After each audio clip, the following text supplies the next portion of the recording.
Hi friends, నేను మీ కూడా ఎలా ఉన్నారు, బాగున్నారా? ఇది ఈరోజు వర్క్ వచ్చేసి ఏంటంటే మనకి నా బండికి వెనక మన డోర్లు ఉండే అనమాట, క్లోజ్డ్, మొత్తం కంటైనర్ క్లోజ్ అయిపోయి ఉంటుంది. అట్లాంటిది మన వాళ్ళు 3 months నేను వాళ్ళేదో వేరే వాళ్ళు వాడారు అనమాట. వాడినప్పుడు ఏమైందంటే డోర్లు మొత్తం విరిగిపోయినాయి.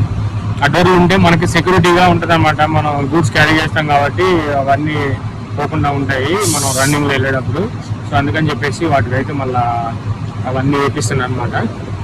పోయి మెటీరియల్ అయితే తీసుకురావాలి, వాటికి డోర్లు తయారు చేయించాలి. ఇవే డోర్లు,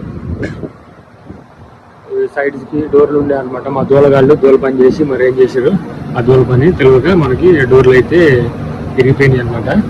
2 డోర్లు విరిగిపోతే ఆ డోర్లు అయితే పెట్టించేస్తున్నా. డోర్లు ఉంటే ఏంటంటే మనకి లాంగ్ జర్నీ వేసేటప్పుడు క్లోజ్ చేసేసుకుని వెళ్ళిపోతాం కదా, వెనక మనకి వెళ్ళే దొంగల గోయాలు ఎవరు రాకోకుండా అయితే మనకి సేఫ్టీ ఉంటుంది అనమాట. అందుకని చెప్పేసి మళ్ళీ డోర్లు అయితే రీఫిట్టింగ్ చేసేసిన. ఇదైతే మరి ఘోరం చేసేసారు. మరి ఉంటా బాయ్, నెక్స్ట్ వీడియోలో కలుసుకుందాం.